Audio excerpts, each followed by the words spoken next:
What's up YouTube, Papa Snorlax here. I've been doing a lot of playtesting and today I have a pre-locals deck update. At the beginning of the week, I showed off the deck I originally planned to bring. However, after testing it, the deck just didn't feel as good as I had hoped. Honestly, I also think I've started to burn myself out on turn A. While looking at the other options, I came across a build that caught my attention.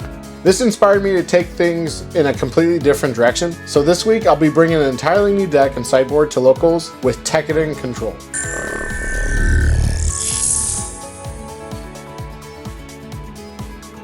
Before we dive into the list, make sure you like, subscribe, and ring that bell to support the channel and stay up to date on future Gundam roulettes, deck profiles, and other Gundam TCG content. Alright, let's get into it. Starting off, we're running 4 copies of Gundam Barbatos First Form as our draw engine. Next, we have 4 copies of Hyakurin as our early game bruiser. And then we have 4 Gundam Barbatos Adept. Adept helps us place damage onto our first forms while also weakening enemy units and set up the rest of our strategy. Now for our first major tech card, and one of the centerpieces of the deck's early game plan is GN Armor Type E.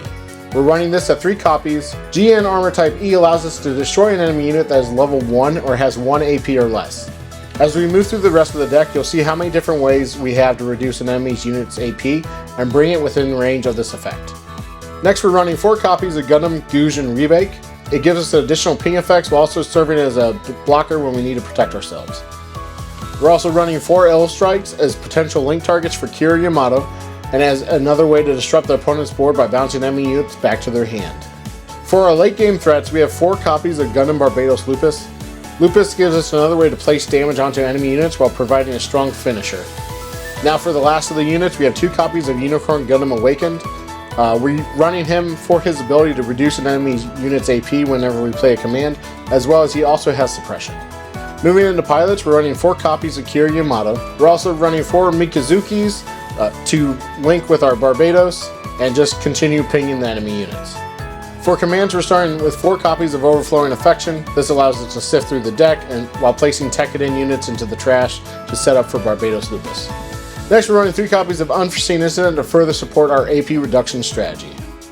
Lastly, we have 2 copies of A New Sign, which acts as the white version of Show Resolve for this deck and gives us another way to place cards into the trash. And finishing up the deck with 4 copies of Industrial 7, this card allows us to remove a command card from our trash to once per turn reduce an enemy's AP by 1. This deck is going to require more setup, careful sequencing, and calculation as we move into the mid and late game. However, I'm excited to play something that better fits my preferred control-oriented playstyle instead of another rush or aggro deck. That being said, let's get into the sideboard.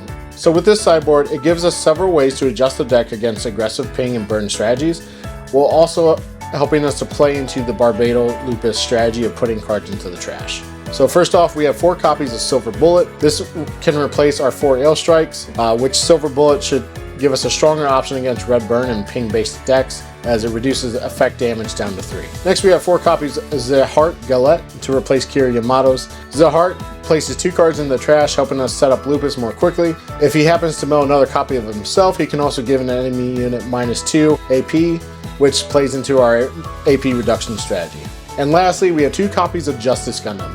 This is meant to replace Unicorn Gundam Awaken when we need a more defensive late game option, as when Justice Gundam comes in the field, he also creates another unit that's a blocker. With that, this is the final build I'll be taking to locals this week, which I'm pretty excited about. Let me know what you think of this Tekkadan control in the comments below. I'll be back Monday night with an update on how the deck performed, and as always, I'm Papa Snorlax. Thanks for watching.